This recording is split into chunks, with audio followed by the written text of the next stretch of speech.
Hello everyone and welcome to web Sankul. कैसे हो सब लोग? मैं कमलेश तोतलानी आपका हमारे इस यूट्यूब प्लेटफॉर्म पे हार्दिक स्वागत करता हूं। सो फ्रेंड्स, आप लोगों ने इतना प्यार दिया थीम्स वाली वीडियोस को, तो आपने भाई भूखा बुला दिया था, है ना। आपने इतनी कमेंट करी, इतने सारे फोन कॉल्स किए कि सर दूसरे सब्जेक्ट्स के लेके आइए।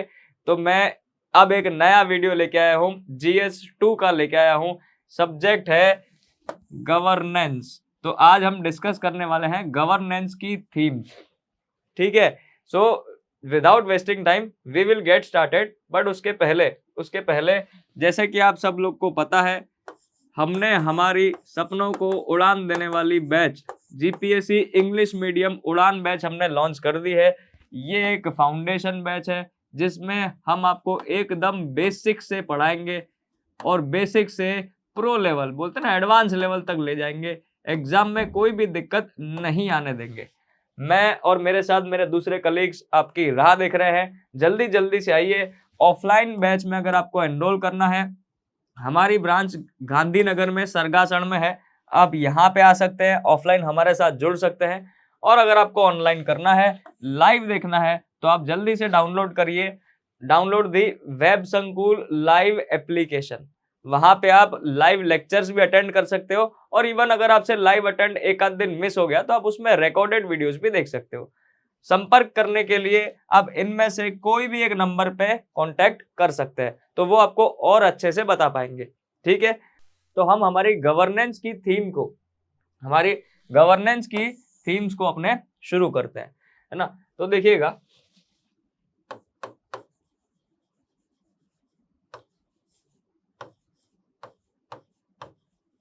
Themes of governance.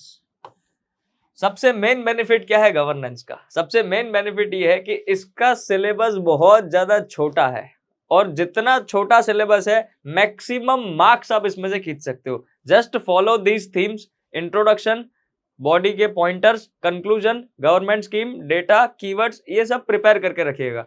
इस सब्जेक्ट में मैं बता रहा हूं मैक्सिमम मार्क आप खींच पाओगे, है ना। सो थीम्स कौन सी है, पहले उसकी चर्चा करते हैं, एंड देन फिर हम प्रेडिक्शन के ऊपर जाएंगे। ठीक है, थीम्स ऑफ गवर्नेंस। नंबर 1, एकदम इजी थीम्स है भाई। सबसे पहले आता है गुड गवर्नेंस, सुशासन, है ना। सुशासन, दैट मीन्स के गुड गवर्नेंस। जैसे ही गुड गवर्नेंस की बात हो गया, यहीं से ही जुड़ा हुआ है e governance. E governance GPSC का मोस्ट फेवरेट ई गवर्नेंस। ठीक है, गुड गवर्नेंस हो गया, ई गवर्नेंस हो गया। नंबर थ्री आएगा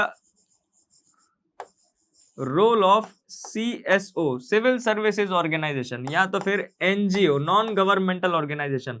ठीक है, ये हो गया। फिर नंबर 4 अगर हम देखें, चलो ज्यादा इसमें नहीं बोला, यहीं पर ऐड कर देता हूं, SHG, सेल्फ हेल्प ग्रुप, है ना। दी मोस्ट फेवरेट, ये UPSC का फेवरेट है, इवन GPSC का फेवरेट है, SHG।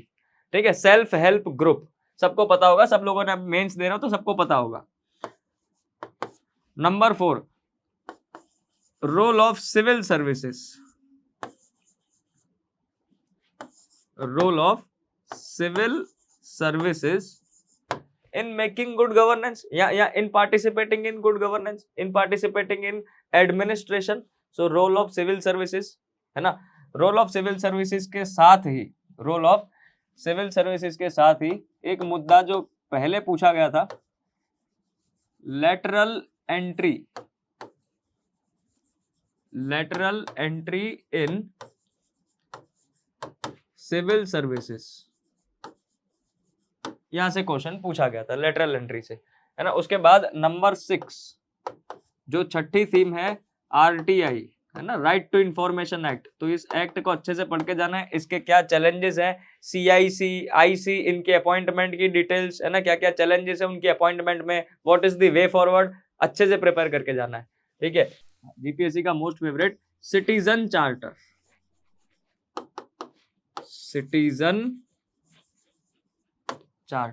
है ना। यहां से बहुत सारे क्वेश्चन पूछे हुए हैं सिटीजन चार्टर से। ठीक है, उसके बाद नंबर 8, अब जो सरप्राइज फैक्टर है, पब्लिक पॉलिसी, ये थोड़ा सा एक नया टॉपिक लग रहा है, पब्लिक पॉलिसी। कि पब्लिक पॉलिसी किस तरीके से बनाई जाती है, व्हाट आर दी स्टेप्स, कि पब्लिक पॉलिसी बनाने में कौन से स्टेप्स होने चाहिए। आई होप सबने वो साइकिल बनाई होगी, है ना, कि पब्लिक पॉलिसी का एजेंडा क्या होता है, कौन सी सिस्टम को फॉलो करना होता है, किस तरीके से उसको बनाना होता है, किस तरीके से रिव्यू करना होता है, एंड देन आता है उसका इफेक्टिव इम्प्लीमेंटेशन। वो चक्र जो आपने सीखा है, आई होप सबने सीखा है। नहीं सीखा है तो हम तो आपको इधर सिखाई देंगे, बट फिलहाल अपने थीम्स की बात करते हैं। पब्लिक पॉलिसी के ऊपर किस तरीके से गवर्नमेंट पब्लिक पॉलिसी बनाती है, उसमें क्या क्या चैलेंजेस आते हैं, दैट इज पब्लिक पॉलिसी। मतलब public policy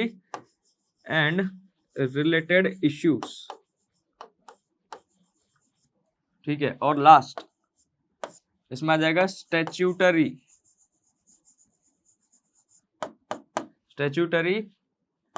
judicial and quasi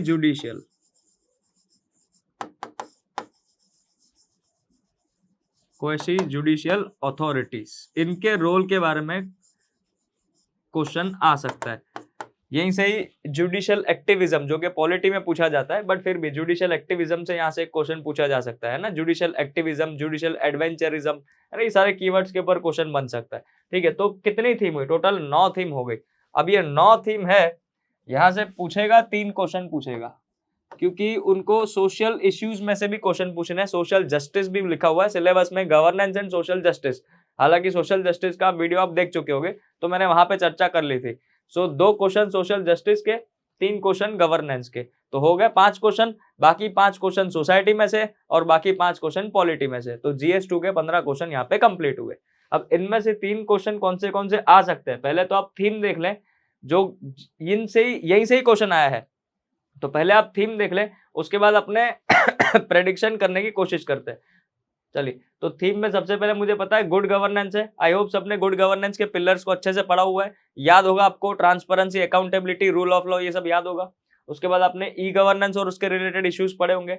next आपने पढ़ा होगा अपना role of civil services, role of civil services and civil services organisation, non governmental organisation, self help group आपने पढ़ा होगा। फिर उसके बाद lateral entry, RTI, citizen charter, public policy, ये एक थोड़ा सा हटके मुद्दा पूछ सकता है। और जितनी भी स्टैट्यूटरी अथॉरिटीज है, यहाँ से क्वेश्चन बन जाता है, ठीक है। अब देखो, अपने थोड़ा सा इसमें प्रेडिक्शन करने की कोशिश करते हैं। देखिएगा, 2024 में गुड गवर्नेंस पे क्वेश्चन आ गया, तो इस बार तो मेरे को नहीं लगता क्या आएगा, क्योंकि पिछले साल ही पूछ लिया 47 नंबर वाले में, role of ICT in maintaining good governance. यहाँ से साइंस एंड टेक को जोड़ दिया था गवर्नेंस की थीम के साथ, ठीक है। तो ये लास्ट टाइम क्वेश्चन पूछा था, अब नहीं पूछेगा। जो लग रहा है ई गवर्नेंस एक्सपेक्टेड था पिछली बार, क्योंकि नहीं पूछा था, पिछले 2 साल से नहीं पूछा है, तो पहला तो मेरे को यही लग रहा है, ई गवर्नेंस एकदम इजी मुद्दा है ना। दूसरा सेल्फ हेल्प ग्रुप, अगर ई गवर्नेंस पूछेगा, इन दोनों में से कोई एक क्वेश्चन आ सकता है, इधर ई गवर्नेंस आएगा या तो सेल्फ हेल्प ग्रुप आएगा, ठीक है। रोल ऑफ सिविल सर्विसेज मुझे नहीं लगता। लेटरल एंट्री का भी मुद्दा पुराना हो चुका है, ज्यादा हाईलाइटेड भी ऐसा कुछ है नहीं। हाँ, बीच में एक आध बार बवाल हो गई थी पार्लियामेंट में, है ना, कि ऑपोजिशन पार्टी वालों ने मुद्दा उठा लिया था, तो लेटरल एंट्री वाला इशू फिर वो कमिटी के पास भेज दिया था, है ना। तो ये मुद्दा चल रहा था, लेकिन इसको 1 साल हो गया है। पूछना चाहे तो पूछ सकता है, बाकी मेरे को लगता नहीं है। इसके बाद दूसरा, ये सिटीजन चार्टर, यस, यहाँ से क्वेश्चन आ सकता है, और इस बार लग रहा है पब्लिक पॉलिसी से एक आध क्वेश्चन तो पकड़ाएगा, ठीक है। तो ज्यादा प्रेडिक्शन, मैं इसमें ज्यादा प्रेडिक्शन नहीं करा, बस सिंपल ई गवर्नेंस, SHG, फिर citizen charter and public policy. हाँ, एक और चीज इसमें ऐड जरूर कर सकता हूँ, शायद इसमें सोशल ऑडिट का तड़का जोड़ देगा, सोशल ऑडिट, क्योंकि ये काफी इंपॉर्टेंट बन जाता है। सोशल ऑडिट मतलब मेरे और आपके जैसे लोग ऑडिट करने जा सकते हैं, तो सोशल ऑडिट, जो कि गांव वाले भी ऑडिट करने जा सकते हैं, उसके रिलेटेड क्या चैलेंजेस है, उसके रिलेटेड क्या क्या सॉल्यूशंस है, वे फॉरवर्ड क्या है, सरकार क्या क्या इनके लिए कर रही है, ये हर एक चीज आपको ध्यान में रखनी है। Social audit can be the surprise factor, या तो पब्लिक पॉलिसी क्या हो जाएगा, ये एक सरप्राइज फैक्टर बन सकता है, ठीक है। और अगर बहुत पुराना मुद्दा पूछना होगा तो लेटरल एंट्री पूछ लेगा, बट ये चांसेस कम लग रहा है, बट पूछा जा सकता है। As compare to RTI lateral entry पूछा जा सकता है, क्योंकि न्यूज में चल रहा था, ठीक है। बाकी इतना कुछ खास न्यूज में चल नहीं रहा है उतना, ठीक है। बेटर है आप सोशल जस्टिस वाले जितने भी मैंने मुद्दे बताए हैं उसको अच्छे से करिएगा, है ना। तो एक आध अगर गवर्नेंस का ऊपर नीचे होता है तो सोशल जस्टिस में से ज्यादा क्वेश्चन आ सकते हैं, हो सकता है 3 सोशल जस्टिस के पूछ ले और 2 गवर्नेंस के पूछ ले। So prepare social justice thoroughly, है ना। और गवर्नेंस, इसमें तो मैं सीधा सीधा ही बोल देता हूं, कोई भी थीम पकड़ो, उसका इंट्रोडक्शन फिक्स कर लो, उसके बॉडी के जितने भी पॉइंटर्स हैं। अब आप देखो गवर्नेंस में एक स्टाइल होती है लिखने की, एक होता है कि उसके पॉजिटिव्स लिखने हैं, दूसरा होता है कोई भी मुद्दे के पॉजिटिव्स लिखने हैं, नेगेटिव्स लिखने हैं, ठीक है। फिर सरकार को क्या क्या चैलेंजेस फेस होते हैं, इनकी एक आध अगर लिस्ट मिल गई तो अच्छा है। और फिर उसका सॉल्यूशन कि उन चैलेंजेस को हटा के क्या करना चाहिए, बस यही स्ट्रक्चर होता है गवर्नेंस में, ऐसे ही लिखना होता है। इंट्रोडक्शन हो गया, बॉडी में पॉजिटिव्स नेगेटिव्स हो गए, यानी कि एडवांटेज डिसएडवांटेज हो गए, है ना, इंपॉर्टेंस हो गया उसका, उसके बाद क्या क्या दिक्कतें आ रही है और क्या क्या उसके सॉल्यूशंस है, गेम ओवर। इस ऐसा ही स्ट्रक्चर होता है गवर्नेंस का। और साथ में जोड़ देने का, एक डायग्राम जोड़ देने का। डायग्राम अब सब में आप बना नहीं पाओगे, है ना, सभी में आप डायग्राम नहीं बना पाओगे। गुड गवर्नेंस में कुछ लोग ऐसा डायग्राम बना देते हैं, तो ज्यादा से ज्यादा डायग्राम आप बनाए, क्योंकि 8 है तो अलग अलग यहाँ पे अकाउंटेबिलिटी, ट्रांसपेरेंसी, इस तरीके से गवर्नेंस में अलग अलग शेप्स का इस्तेमाल करेंगे तो आपको दिक्कत नहीं आएगी। कोशिश करना कि शेप्स बना पाओ। आई होप कि जहां से भी आपने मेंस आंसर राइटिंग सीखी है आपको शेप्स बनाना सिखाया होगा। नहीं सिखाया है कोई बात नहीं, आप आइए हमारे पास, आइए, हम आपको बताएंगे, हम आपको पढ़ाएंगे, एक एक चीज डिटेल में करेंगे, साफ धागा खोल देंगे, ठीक है। तो आप आइए हमारी उड़ान बैच में जल्दी से जल्दी एनरोल करिए। जीपीएससी इंग्लिश मीडियम बैच है, सरगासन में है, गांधीनगर में है, लाइव भी आप देख सकते हो। इस नंबर में से किसी भी नंबर पे आप कांटेक्ट कर सकते हो। जल्दी से आइए, we all are waiting for you, है ना। तो वीडियो को यहीं पर ही अपने समाप्त करते हैं। छोटा सा ही वीडियो था, अब छोटा सा ही सब्जेक्ट है तो छोटा सा ही वीडियो बनेगा, ठीक है। तो आप आइए, we all are waiting for you and all the best for your exams. अच्छे से पढ़िएगा, अच्छे से प्रैक्टिस करिएगा, ठीक है। Thank you very much.